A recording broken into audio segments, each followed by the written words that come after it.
Hi everyone, Cosmic Mango here, your favorite mango from outer space. I hope you're all having a fantastic day. In this video, I'm going to be discussing 5 Rakdos commanders that are fun to play and can be purchased and built on a budget. Rakdos is the combination of the colors red and black. Common themes for Rakdos include destruction, burn spells, and manipulating sacrifice triggers to slowly get ahead of our opponents. If you're into fiery wrath Rakdos, then you will love these commanders listed. So, without further ado, sit back, relax, and enjoy the show. Number 1. Strefan, Maurer Progenitor, a legendary vampire noble creature that costs 1 red, 1 black, and 2 generic mana to cast. He has 3 power and 2 toughness, and says the following. Flying. At the beginning of your end step, create a blood token for each player who lost life this turn. Whenever Strefan attacks, you may sacrifice 2 blood tokens. If you do, you may put a vampire card from your hand onto the battlefield, tapped and attacking. It gains indestructible until the end of turn. The commander format has so many vampires to choose from, and wizards are always releasing more vampires as the game goes on, making Strefan a very good commander to invest into.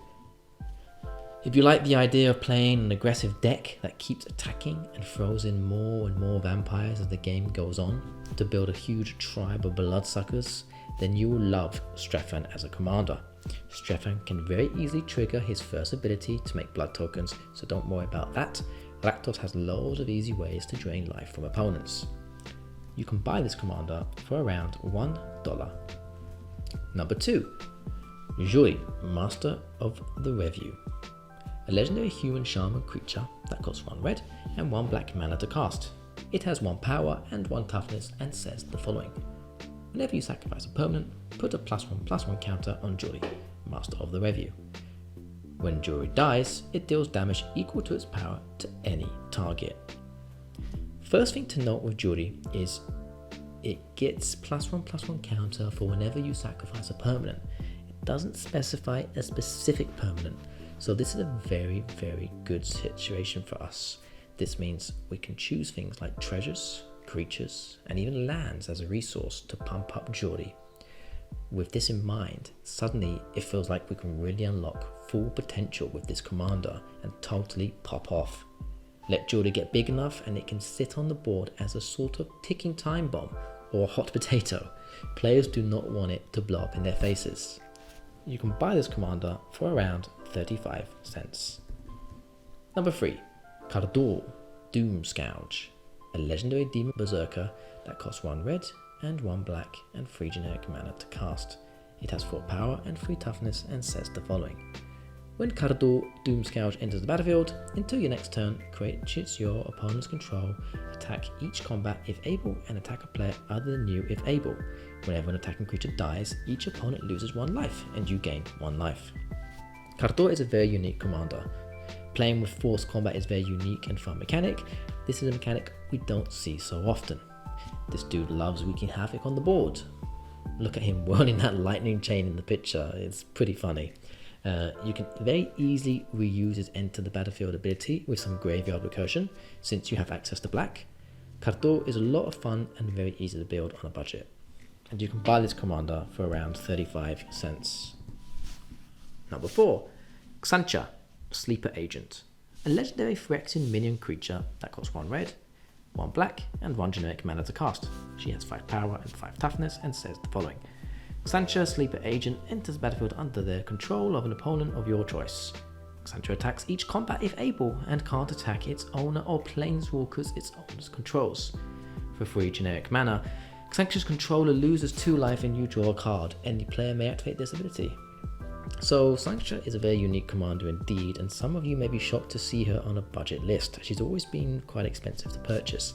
However, due to a recent Commander Master reprint, she is now very affordable. I recommend picking one up. She can work well inside decks as well, not just as a commander, and with her being very budget friendly right now, she's definitely a steal.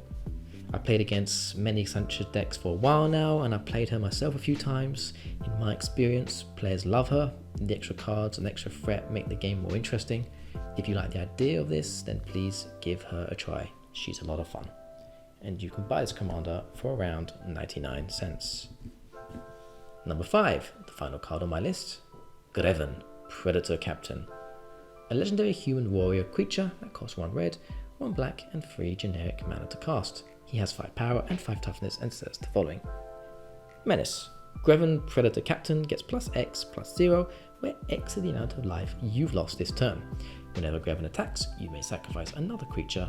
If you do, you draw cards equal to that creature's power and you lose life equal to that creature's toughness. I spoke about Greven recently in one of my other videos. Greven is a very cool and unique commander who excels as a Voltron commander. All his abilities synergize so nicely together. We can easily buff him up by sacrificing a creature we control, which will make us lose life, in return buffing up our Greven. We even get to draw cards for this effect. Very nice indeed.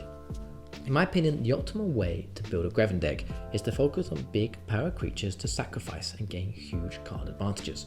A lot of these creatures can be bought on a budget. Throw some lifelink onto Greven and you're going to be having a very good time. You can buy this commander for around $1. Okie dokie everyone, that is the end of my list. I hope you enjoyed this video. If you did, would you kindly drop a like and subscribe to the channel? I'm trying to reach 1,000 subscribers. It's a huge goal of mine and making that milestone would be amazing. I would love to know if you have any fun and budget friendly recommendations for the colour of Rakdos. If you do, please share them in the comment section below. I love reading your comments and answer back to as many of the comments as I can. Thanks for watching everyone, and as always, take care and goodbye.